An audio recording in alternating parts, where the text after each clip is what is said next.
আচ্ছা এরপরে আসো এইচএসসি ব্যাকআপ। একটা জিনিস বুঝো যে যে ইঞ্জিনিয়ারিং অ্যাডমিশনের কোশ্চেন করতে পারবে তার অবশ্যই এইচএসসি ফিজিক্সে আটকাবে না, তার অবশ্যই এইচএসসি কেমিস্ট্রিতে আটকাবে না, তার অবশ্যই এইচএসসি ম্যাথে আটকাবে না। তো একে তুমি এইচএসসিতে একটা এক্সট্রা লেভারেজ পাবা। আমি দিনাজপুর বোর্ডে ফার্স্ট ছিলাম, ঠিক আছে? তো অবভিয়াসলি আমি লেভারেজ পাইছি। 2 নাম্বার, তুমি এখন যখন এইচএসসির পড়া পড়বা তোমাকে জাস্ট দিনের মধ্যে থেকে সর্বোচ্চ 3 ঘন্টার একটা স্লট বের করতে হবে।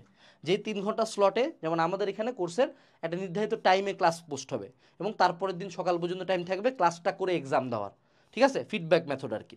সো তুমি যখন এই 3 ঘন্টা বের করবা, এটা তোমার একাডেমিকের পড়া ধরো সারাদিন পড়লা, তারপর তুমি 3 ঘন্টা প্রি অ্যাডমিশনের পড়াশোনা করলা, এটা অবভিয়াসলি বাকিদের চেয়ে বেটার এবং স্লট মেথড হওয়ার কারণে তুমি তখন প্যারালালি একাডেমিকের পড়া পড়তেছো, প্যারালালি অ্যাডমিশনের পড়া পড়তেছো, দুই দিকেই তুমি আগাচ্ছ। এরপরে দেখো কতটুকু পারলে আসলে আমার মনে হয় যে প্রি অ্যাডমিশন প্রিপারেশনকে আমি সফল ধরবো। ধরো তুমি সে টু সে ইঞ্জিনিয়ারিং কোশ্চেন ব্যাংক নিয়ে বসছো, প্রথম দিকে যে সমস্যাটা ফেস করবা অনেকগুলো ম্যাথ দেখে মাথার অনেক উপর দিয়ে যাবে। এই জন্য বলা হয় ক্লাস করতে, কোশ্চেন ব্যাংক সলভিং এর ক্লাস। সো তুমি যখন কোশ্চেন ব্যাংক সলভিং এর ক্লাস করবা, টিচার এসে সলভ করাবে, কিছু জায়গায় ইজি লাগবে, তারপরেও কিছু কোশ্চেন কঠিন লাগবে। মনে রাখবা তুমি যদি প্রি অ্যাডমিশন কোচিং করার সময় বা প্রি অ্যাডমিশন ইঞ্জিনিয়ারিং করার সময় যদি তুমি একটা ক্লাসের 50% ধারণ করতে পারো, that is more than enough না, that is too good to be true. এই 50%ই তোমার 90% ফ্রেন্ড কোনোদিন করবেই না, করার যোগ্যতাও নাই। কিন্তু তুমি যখন করবা 50% মানে বুঝতেছো যে তুমি অ্যাডমিশনের আগে অ্যাডমিশনের 50% টপিক আত্মস্থ করতেছো, বাকিটা অ্যাডমিশনের টাইমে যায় করবা। So 50% is a very dissent number. এটা যদি বেশি হয় 60, 70, 80% তুমি ধারণ করতে পারো, তা তো আলহামদুলিল্লাহ, ইনশাল্লাহ সামনে এটার ফলাফল তুমি পাবা। এর পরবর্তীতে কিছু এক্সট্রা টিপস।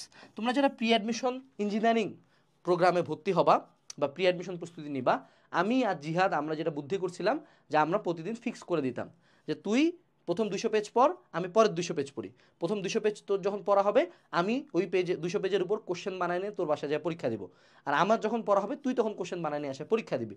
তো এক্ষেত্রে আমরা 2-3 জন ফ্রেন্ড মিলে কিন্তু প্রি অ্যাডমিশন প্রিপারেশনটা চালাইছিলাম। আমার আর তোকির মধ্যে কনস্ট্যান্ট কম্পিটিশন হইতো যে সাকিব ভাইয়ের যে এক্সাম ওটার নাম্বার নিয়ে। সো এই যে যখন একটা গ্রুপ স্টাডি হবে এটা কিন্তু হিংসা না, দিস ইজ কম্পিটিটিভ এবং মানে একে অপরকে সাহায্য করা, এই জিনিসটা কিন্তু তোমার এই প্রিপারেশনটাকে বেগবান করবে। কারণ আমি যতই ইজি করে বলি, আমার যতই বুয়েটের ভাইয়েরা ক্লাস নেই, দিন শেষে engineering question bank will always be tough for a HSC level student. এই জন্য যখন তুমি 2-3 জন ফ্রেন্ড মিলে গ্রুপ করে একটা প্রোগ্রাম তুমি শেষ করার চেষ্টা করবা, টার্গেট রাখবা, তখন তুমি বাকিদের চেয়ে অনেক বেশি লেভারেজ পাবা। কারণ তুমি যখন ডাউন খাবা আরেকজন বলবো মামা উঠতে পর, উঠে দাঁড়া, ও যখন পড়বে ওকে দেখে তুমি মোটিভেট হবা।